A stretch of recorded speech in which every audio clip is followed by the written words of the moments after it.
Hello my dear student, कैसे आप सब लोग। स्वागत है आपका अपने चैनल संतोष तांगी इंग्लिश पर। आज हम आपको बच्चों अशुद्ध कारक संशोधनम कुरुता है, यानी कि जो अशुद्ध जो वाक्य होते हैं उन अशुद्ध वाक्य को किस प्रकार से शुद्ध किया जाता है, जो कि प्रत्येक आपके एग्जाम में इस प्रकार के प्रश्न बनते हैं।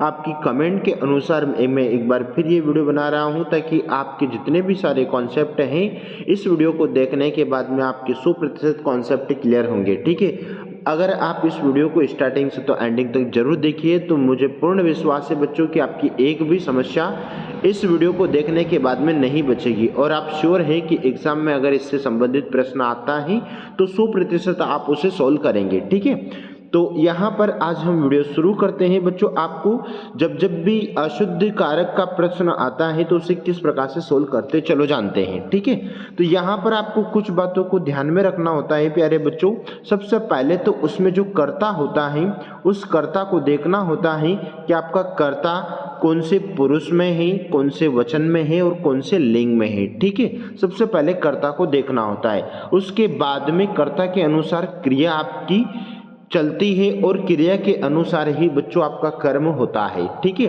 तो यहाँ पर देखो हमने कुछ उदाहरण से आज आपके लिए लिए हैं। तो यहाँ पर पहला उदाहरण आपका लिखा गया है कि रामः पुस्तकम पठसि। देखना बच्चों, मेरी बात को समझना। राम आपका जो शब्द है ये प्रथम पुरुष का करता है। कौन है? प्रथम पुरुष में है। किस में है? प्रथम पुरुष में है आपका राम। ठीक है, अब प्रथम पुरुष में अगर आपका राम है तो सिंपल सी बात है कि आपका जो कर्ता भी कौन से पुरुष और वचन में होना चाहिए, आपका कर्ता भी प्रथम पुरुष के एक वचन में होना चाहिए। और जबकि आपका इस वक्त आपका जो कर्ता है ये किस में है? आपका मध्यम पुरुष के एक वचन में आपका कर्ता है। जबकि करेक्ट क्या होना चाहिए बच्चों? यहाँ पर पटसी के स्थान पर क्या आना चाहिए था? यहाँ पर पटसी के स्थान पर मेरे प्यारे बच्चों यहाँ पर आना चाहिए पटथी। पटती आना चाहिए था। पटती इसलिए क्योंकि आपका प्रथम पुरुष में राम, प्रथम पुरुष एक वचन में आपका करता है तो उसी में आपकी क्रिया होगी।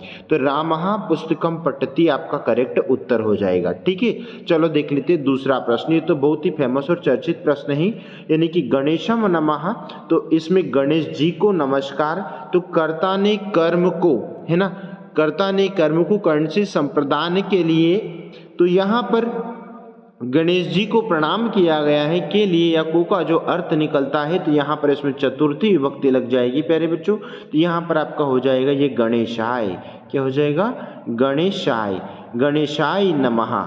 ठीक है, देख लेते हैं नंबर थर्ड प्रश्न आपका क्या बोलता है प्यारे बच्चों, यानी कि त्वम मानुषात बिभेमि। अब त्वम क्या है आपका? यहाँ पर जो त्वम शब्द है ये अहम शब्द का त्वम हुआ है। त्वम का मतलब क्या होता है? तुम होता है। त्वम का मतलब मीन्स क्या होता है? तुम, है ना।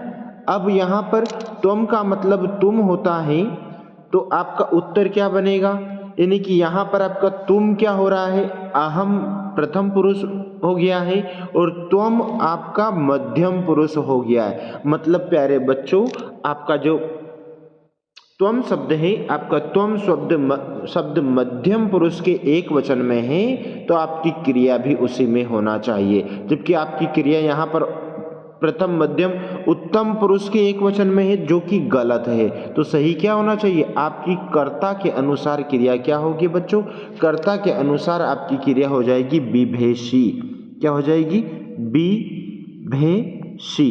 ठीक है, ये आपकी क्रिया हो जाएगी विभेषी। बात समझ रहे हैं ना? मैंने विभेषी क्यों लिया? इसलिए लिया क्योंकि मेरा जो कर्ता है, मेरा जो कर्ता है वो कर्ता यहाँ पर मध्यम पुरुष का है, तो मैं क्रिया भी बच्चों यहाँ पर मध्यम पुरुष के एक वचन का लूंगा। बात समझ रहे हैं ना? तो क्या होता है? विभेषी। विभेषी इसका मध्यम पुरुष का एक वचन हो जाएगा। चलो देख लेते हैं नेक्स्ट नंबर 4। मोहना कमलश लिखती। मोहन किससे लिखता है? तो कलमश लिखती, यानी कि मोहन किससे लिखता है? कलम से लिखता है। तो देखना कर्ता ने कर्म को कर्ण से संप्रदान के लिए, है ना। तो यहाँ पर के लिए और से का अर्थ जहाँ पर निकलता है उसमें तृतीय विभक्ति होना चाहिए, यानी कर्ता ने कर्म को कर्ण से, यानी कि वो किससे लिखता है, कलम से लिखता है। तो यहाँ पर से आ रहा है आपका कारक के अनुसार। तो यहाँ पर मोहन आपका प्रथम पुरुष के एक वचन में है बच्चों, मोहन आपका प्रथम पुरुष के एक वचन में है। तो आपकी यहाँ पर कर्ता भी प्रथम पुरुष के एक वचन में, मतलब कि कर्ता और क्रिया दोनों एकदम सही है। लेकिन मोहन कलम से लिखता है, से चाहिए, तो इसमें आपकी क्या हो जाएगी बच्चों, तृतीय विभक्ति हो जाएगी। क्या हो जाएगी, कमलश में तृतीय विभक्ति हो जाएगी। ये हो जाएगा आपका कलमेन। क्या हो जाएगा, कलमेन। ठीक है, आया समझ में आपको? आइए देख लेते हैं नंबर 5। नंबर 5 क्या कहता है, लता गीताने गीयते, लता गीत गाती है। तो यहाँ पर क्या बनेगा आपका, चलो जान लेते हैं उत्तर। यानी कि लता शब्द आपका लता, लताम, लतिया, लताए, है ना। तो लता शब्द आपका यहाँ पर भी आपका कर्ता प्रथम पुरुष में है। तो यहाँ पर क्रिया किस में होना चाहिए बच्चों, प्रथम पुरुष के एक वचन में होना चाहिए, जो कि गीयते गलत है। क्या होना चाहिए था, बिल्कुल आपको समझ में आ रहा होगा, गायती होना चाहिए, है ना, गायती हो गया। तो यहाँ पर ये जो गीतानी, ये बहुवचन में दे रखा है, तो इसको किस में कर देंगे हम, यानी कि इसको कर देंगे हम प्रथम पुरुष के प्रथम, मतलब आपका कर्म हो जाएगा गीतम, यानी कि आपका द्विवचन में आपका यहाँ पर कर्म हो जाएगा, यानी कि ये हो जाएगा आपका गीतम, यानी कि लता गीतम गायती। ये आपका पूरा उत्तर बन जाएगा। चलो देख लेते हैं नेक्स्ट क्वेश्चन नंबर 6, जो कि बहुत ही फेमस और चर्चित उदाहरण है। गंगा हिमालयम प्रवृत्ति, गंगा हिमालय से निकलती है ना। तो यहाँ पर करेक्ट आंसर क्या बन जाएगा, हिमालयात, यानी कि अलग होना, उससे उसका अलग होना। तो इसमें क्या हो जाएगा बच्चों, इसमें पंचमी लग जाएगी। क्या हो जाएगा, हिमालयात, इसमें पंचमी विभक्ति हो जाएगी। आपका उत्तर करेक्ट हो जाएगा, गंगा हिमालयात प्रवृत्ति, यानी कि गंगा हिमालय से। पंचमी अपादान कारक हो रहा है। क्या हो रहा है, अपादान कारक, यानी कि कर्ता ने कर्म को कर्ण से संप्रदान के लिए अपादान से, यानी कि हिमालय से निकलती है। तो यहाँ पर आपका अपादान हो रहा है, यानी कि पंचमी विभक्ति इसमें लग जाएगी। चलो देख लेते, खगा वृक्षम निवससी, है ना, खगा वृक्षम।